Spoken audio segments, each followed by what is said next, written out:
It's the fourth day of this, and it's becoming a bigger story every day. Have you ever heard of the International Longshore and Warehouse Union Local 63 Office Clerical Union? Probably not. Rarely has come up in conversation. They represent more than 600 clerical workers at the ports of Long Beach and Los Angeles, and they are in a dispute. They're on strike.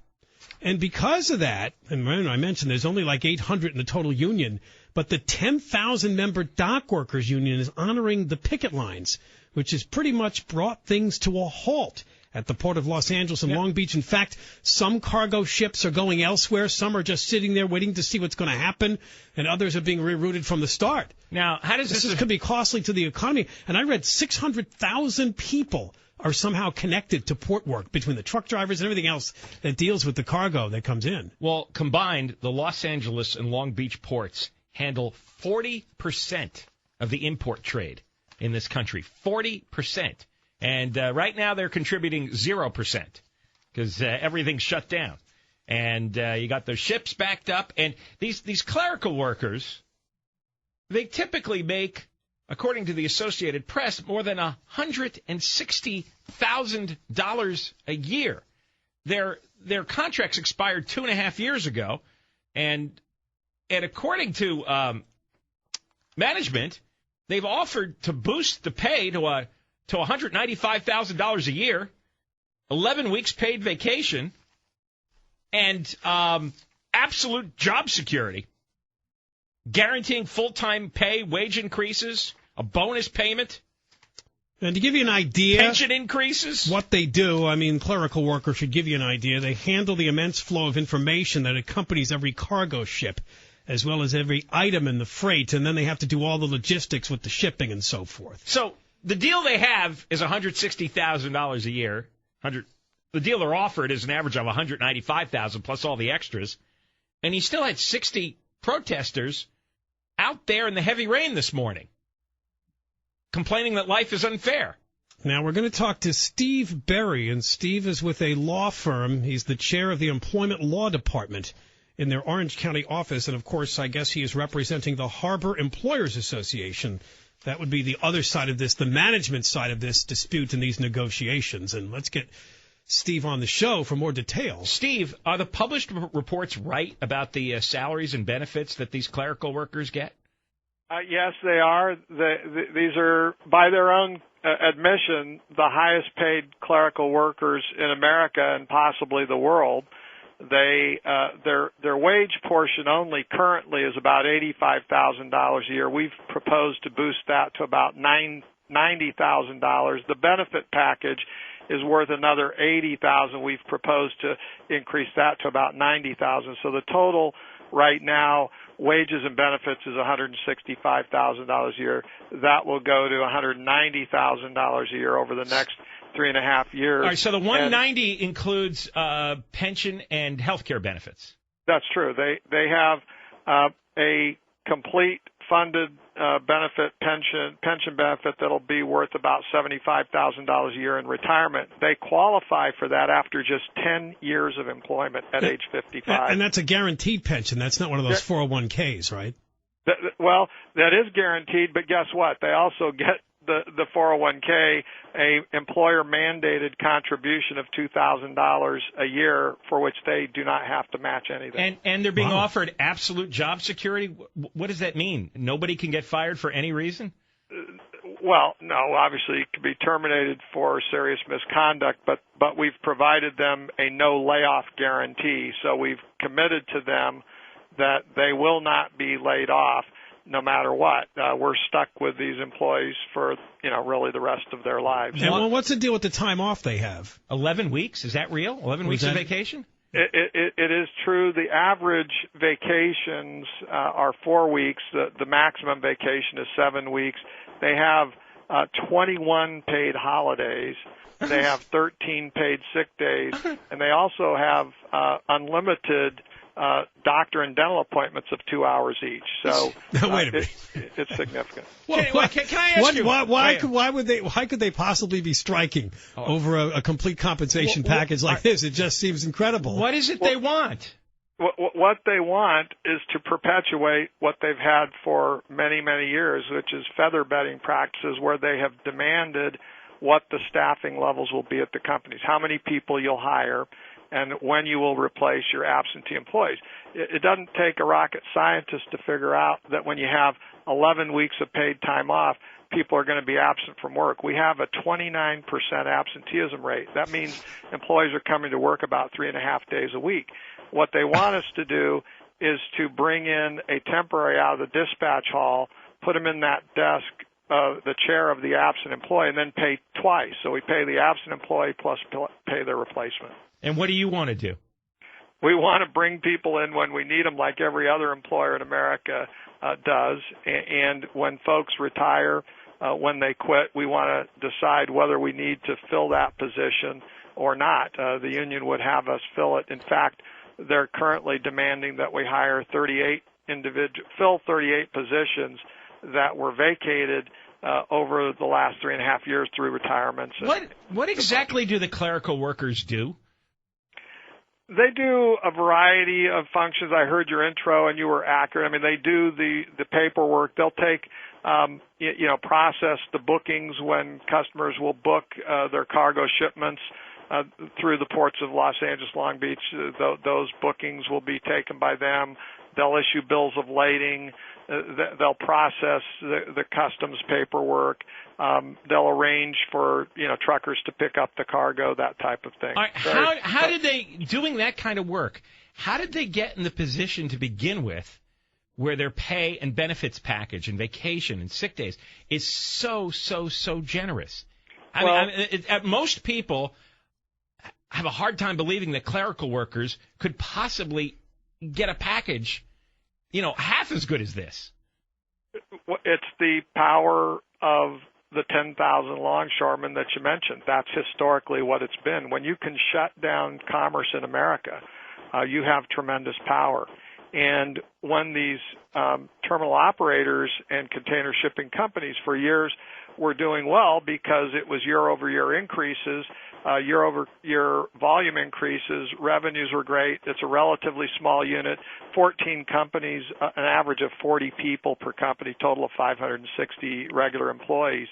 The truth is that business was good, times were good, and you had the power of the longshore to be able to shut commerce down. You're not going to incur that $150 million a day loss for, increasing the benefits to match what these longshoremen get, who put their lives on the line every day, by the way, for the very dangerous jobs they do. Right. But that's what the longshoremen are dangerous physical labor. The clerks, they're doing clerical work. I can't believe what they're getting. Yeah, no, and most Americans can't. But the bottom line is that you have that power to put up a picket line and have the longshoremen honor it, and that shuts down commerce. That's tremendous power. So the point is, what has changed is that in 2008 we went through a global economic crisis which shook up the container shipping industry like it had never been shaken before. The volumes haven't returned. They've been up and down. It's sputtering along like the rest of the recovery. And the companies have just said, look, enough is enough. We're not going to take away pensions. We're not going to take away wages.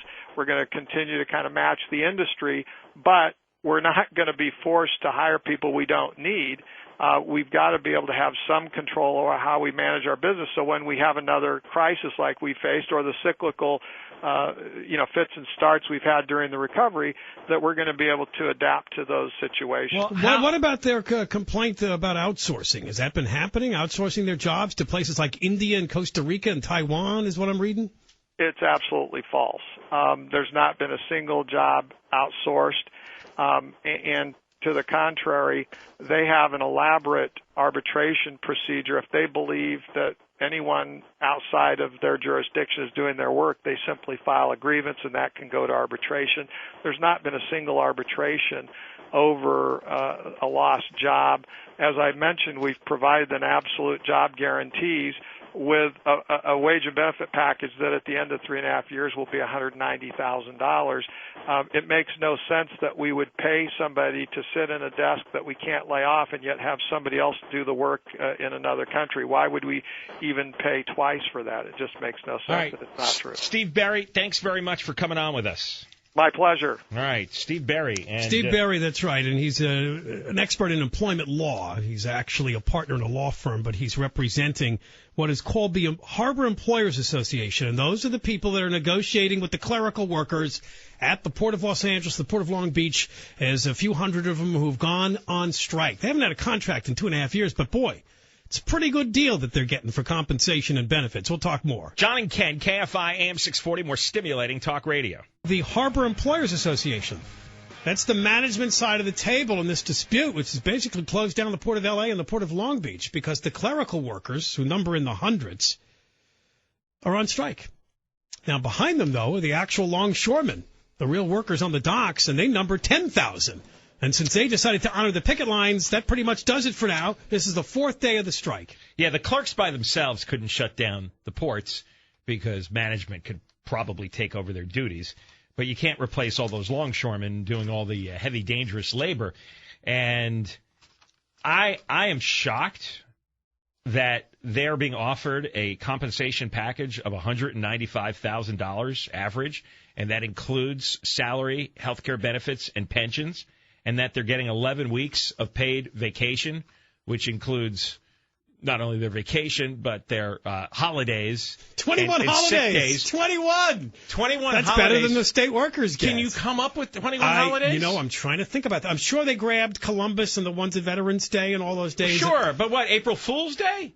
I could probably only come up with maybe 15 if I really tried. St. Patrick's Day? Good Friday? Are they throwing all the Ash Jewish holidays? Wednesday? Yeah, are they throwing all the religious holidays in? Arbor Day? I don't know. The month of Ramadan?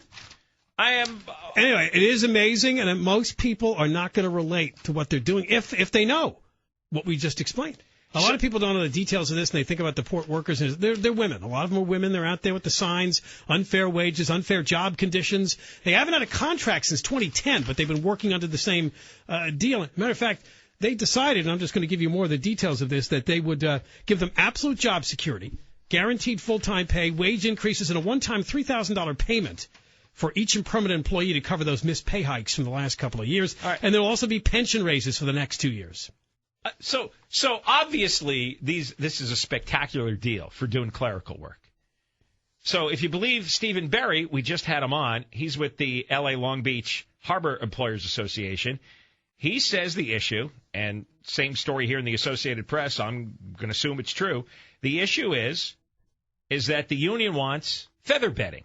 They want extra employees automatically assigned whenever somebody takes a day off. And everybody takes lots of days off. The average worker only shows up 3.5 days a week. So the management is saying, no, we'll decide if we need an extra body or not. And the union is saying no, you automatically have to staff a replacement, whether you think you need them or not. And they're so crazy that they're willing to shut down 40% of America's import traffic over it. Now, this affects a lot of other people who work in and around the port, including truckers. Some say, and here's one guy that talked only makes $8 an hour, and because there's less goods coming into the port because of the strike, he'll have less stuff to haul around. Vinny Wilkes said, I'm very worried because I have 3 children. They might not have a Christmas. He works $8 an hour, works part-time, driving a truck to bring stuff from the ports to wherever it's going to go. This is absolutely bizarre, and I'm sure anybody that learns the details of this can't understand where they're coming from. Now, you heard Mr. Berry deny there's any outsourcing going on. They haven't replaced these people. There's an arbitration agreement where if that happens, and that hasn't happened, but if it does, they can go to an arbitrator to make a decision on whether or not they violated the terms of their agreement. So the unions are so overwhelmed by their own power. They're so crazy about showing off their power and extracting every possible thing they can. It's now gotten beyond just an ordinary compensation package for an employee. Now they want to direct what the replacement staff is like. I'm so shocked. I mean, that is such a kick in the gut to everyone in this country who works hard and gets an ordinary salary to see people screaming in the rain because their $195,000 pay package isn't enough, their 11 weeks of vacation isn't enough? I mean, that is just so wrong, and that is why we're going in the toilet as a country. Nobody in past generations would ever do that. Can you imagine your parents or your grandparents getting a pay package, the equivalent of almost $200,000 and 11 weeks off, bitching about anything? $1 billion a year. $1 billion a day worth of goods comes through that port. Right now, a lot of it's being diverted or just sitting out there at sea. And Obama can eventually step in if this goes too far using the Taft-Hartley Act. They get a cooling off period where they have to go back to work for 80 days. Well, he should. What's he doing? Screwing up? I think it was invoked 10 years ago. There was an ugly thing there, and I think President Bush invoked it. Maybe he could take like 5 minutes time out from raising taxes, and he could get everybody back to work here since it affects 600,000 people. How could a tiny union have that much power over 40% of the import trade in America? That's wrong. No tiny little union should have that much power, and I understand it's because they're getting the support of the longshoremen, but the longshoremen shouldn't be allowed to strike over issues that have nothing to do with their jobs.